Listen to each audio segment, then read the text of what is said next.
ازيكم؟ كل كود جديد بنتعلم هو خطوة أقرب إننا نكون مبرمجين أقوى. يلا نبدأ ونكسر تحدي جديد مع مسألة جديدة اسمها سيل سيزون. المسألة دي حلوة قوي وفيها حاجات كتيرة جدا هنتعلمها، وفيها كمان حاجات النهاردة أو حاجة ممكن نقول حاجة واحدة بس هناخدها جديدة النهاردة. ايه هي؟ خلينا نشوف بقى ونكمل مع بعض وما نسبقش الأحداث.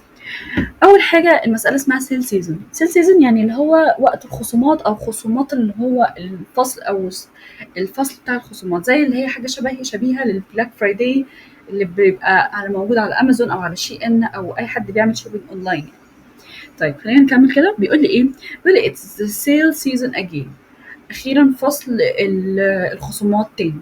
And Chef bought items worth a total of X rupees. The sale season offer is as follows.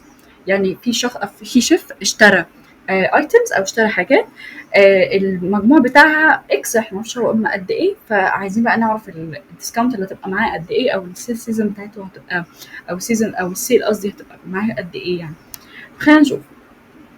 اول حاجه بيقول لي الاكس، لو كانت الاكس للزان اور ايكوال ال 100 فهنا مفيش نو ديسكاونت.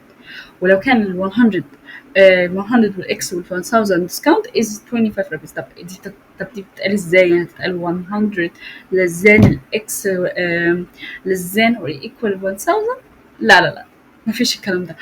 هنبدا من النص. الغي الحته دي كده، الغي دي كده، كانكم مش شايفين دي خالص، مش كانكم مش شايفينها، غطوا عليها واقراوا دي عادي. ال 100 لو كانت ال 100 للزان الاكس، تمام. يعني ممكن لو حابين تقلبوها تقولوا الاكس لو كانت greater than 100 براحتكم. تمام. الغوا بقى الحته دي كده وابداوا من هنا. لو كانت الاكس less than or equal ال 1000 يبقى عندي discount 25 rupees. طيب هنا بعد كده قال لي ايه؟ بيقول لي ال 1000 بعدين الاكس بعد كده ال 5000 بعد كده قال discount is 100 rupees. يعني هنشيل برضو دي كده كاننا مش شايفين دي كده، ونقول بقى هنا عادي ال 1000 للزان الجريت سوري للزان الاكس، ونلغي دي ونقول الاكس سوري الاكس للزان اور ايكوال ال 5000. طيب ماشي، يبقى عندنا ديسكاونت اللي هو 100 rupees. بعد كده قال لي هنا الاكس الاكس greater than ال 5000، يعني في عندنا ديسكاونت حوالي 500 rupees. تمام ماشي. يلا نشوف كده مع بعض ونشوف هنعمل ايه. يلا بينا. اول حاجه قبل ما ننزل كده على السيمبل، اول حاجه هو قال لي طلب مني عايز الفاينل اماونت اللي الشيف هيحتاج انه يدفعها من الحاجات اللي اشتراها، والانبوت فورميت قلنا تيست كيس والاكس. عندنا اكس هي حاجه واحده بس. خلينا بقى ايه نكتبها كده عشان انا بحب كده ايه اخلص من الحاجات الهبله دي اللي خلاص بقينا اتعودنا عليها وخلاص عرفناها يعني.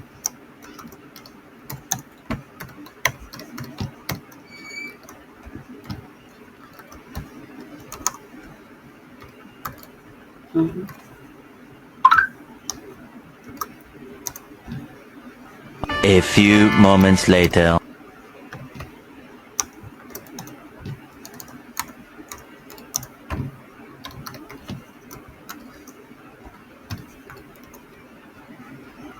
تمام. ورجعنا تاني وخلصنا الحاجات البسيطه اللي احنا قلنا عليها.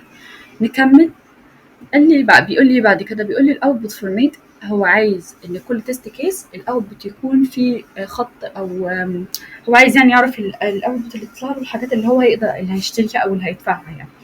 طيب خلينا كده ايه نشوف السيمبل. الفور دي طبعا تيست كيس على تيست كيس.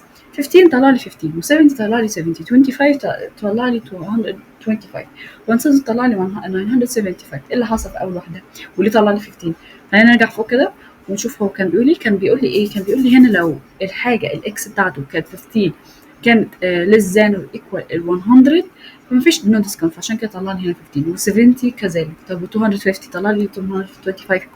يعني لو طلعنا فوق كده كان بيقول لي ايه؟ كان بيقول لي 100 greater than الاكس فهيبقى فيه 25 rupees، يعني في خصم حوالي 25% او 25 بالظبط، او 25 جنيه مثلا، او 25 rupees يعني. فال50 نصها 25 و25 فطلعت معايا 225، وال1000 طلع معايا 975. خلينا كده نشتغل على اول واحده ونمشي بالرأي بتاعها.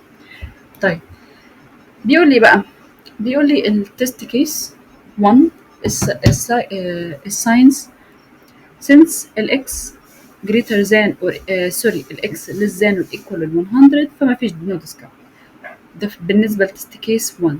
تست كيس 3 وهي دي بيقول لي إن الإكس بتساوي ال 250 فسنس إن ال 100 less than ال 250 فعندنا ديسكاونت 25 رابيز والشيف محتاج يدفع ال 25 minus 25 يبقى هيبقى 225 رابيز يعني محتاج يدفع 225 رابيز او جنيه بالنسبه للمصري يعني. طيب ايه بقى اللي هنبدا نشتغله بقى كده في الكود بقى بعد ما فهمنا هو في اف اهو بدايه كده في اف ماشي وعندنا بقى حاجه تانية بعد الاف خلينا بس كده ايه نمشي خطوه خطوه كده عشان ايه ما نسبقش الاحداث. الاف اهي تمام اهو الاف. طب ايه اللي بقى هيتكتب جوه الاف؟ انا دلوقتي عايزاه الحاجات دي تمشي مع ما تمشي معاه واحده واحده او هنبدا نكتب الكل من الاخر كده هنبدا نكتب كل ده في الكود. كل الحاجات دي كده هتتكتب في كود هنا.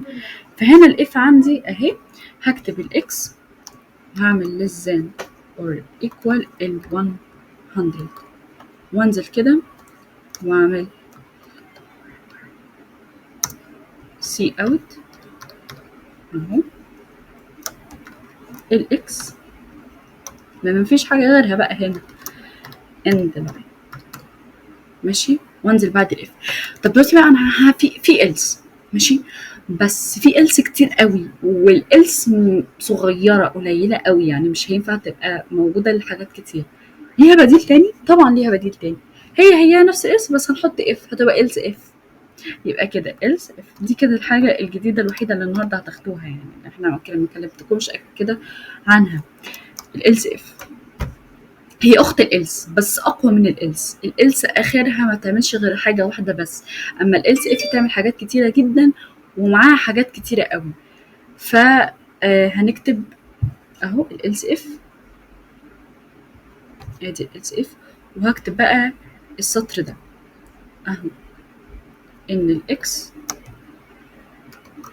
less than sorry greater than ال 100. عايزه بقى ايه اكمل ده ما انا برضو مش هينفع اكتبها بالشكل ده فعايزه اكتب و الاكس less than or equal ال 1000. بكتب and على فكره عادي جدا اهي and واكتب ان الاكس less than or equal ال ال 1000 واحط القوس الكيرلي وانزل واعمل سي اوت تاني. سي اوت بقى سي اوت المره دي ايه بقى؟ هو قال لي ان في عندي ديسكاونت قد ايه 25 يبقى الاكس ماينس ال 25 بس خلينا نعمل سبيس كده عشان ما ينفعش الماينس تبقى لونها زي لون ال 25 واحد اندر. تمام ما تستغربوش من حجم الكود انتوا لو ركزتوا فيه هتلاقوه هايف جدا والله ما تاخدوش على حجم الكود ملكمش دعوه بحجمه ركزوا في الكلام بتاعه انه سهل. انا باخد كل الحاجات دي كوبي بحطها هنا اصلا مفيش اي حاجه غريبه يعني انا باخد كل الكلام اللي مكتوب هنا وبحطه هنا كوبي وبس والكود يخلص على كده اهو else if. هو بس الفكره طويله ولكن الموضوع سهل لو ركزتوا فيها هتلاقوا ان الموضوع اسهل بكتير خالص من ان انتوا تبقوا فاكرين ان الكود صعب او حاجه. A few moments later.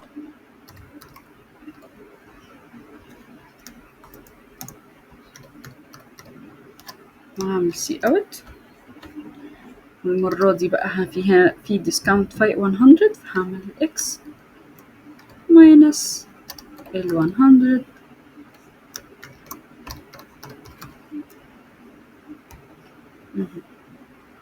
اخر واحدة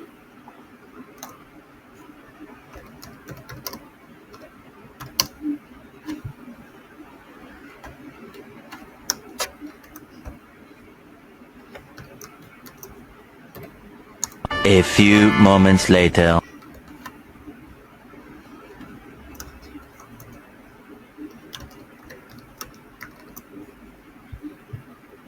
وهعمل اكس في هنا عندي 500 rupees خصم 500